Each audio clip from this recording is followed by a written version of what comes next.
sung loi tuk mi chan tha akan zang fa tu boy pa min thang tha se gau se nan di lak boy pa na tla chho na ang pe gau na se boy pa sum pa na ring cha adot na ka si te mi thang that na ka chiang se lai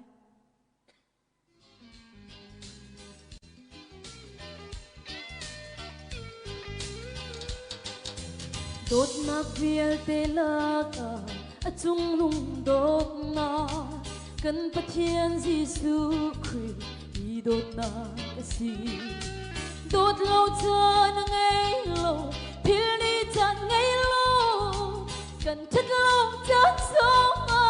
đang lắm lâu đốt na cần phiêu liêu chân giống phiêu khổ lâu đốt na giây khi hẹn cả ta chung na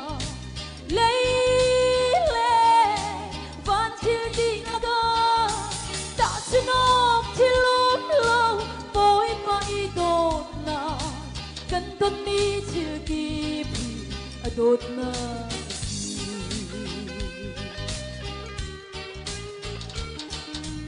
đốt na cần tuân giống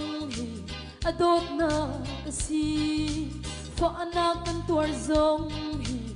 đốt na si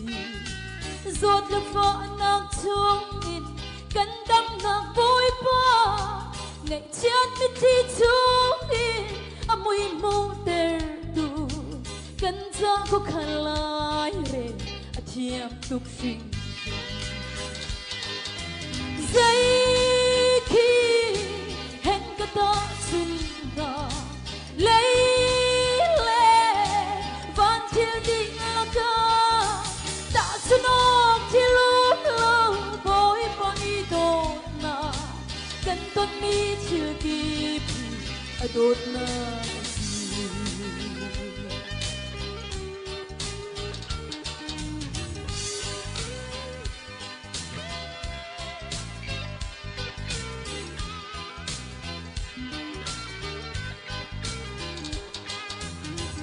na cần tuân giống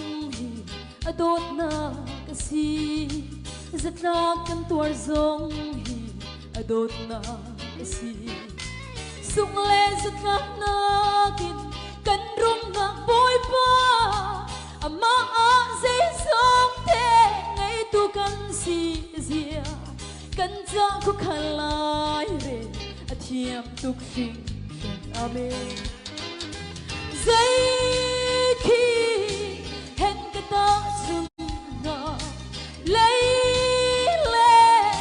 van thiên đi là ca đã cho nó thì luôn lâu bối mãi đốt na cần tuân mi chưa kịp đốt na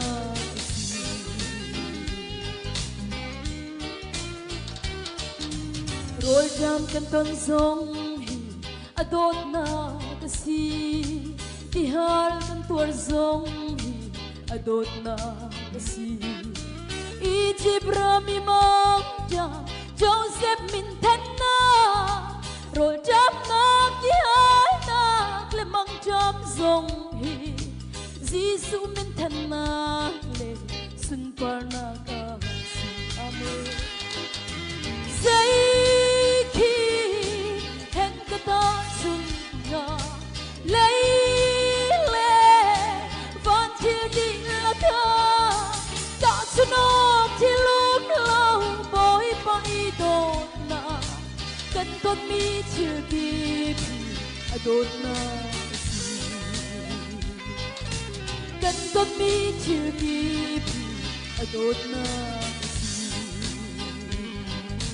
cần tuân mi chưa kịp đốt na kasi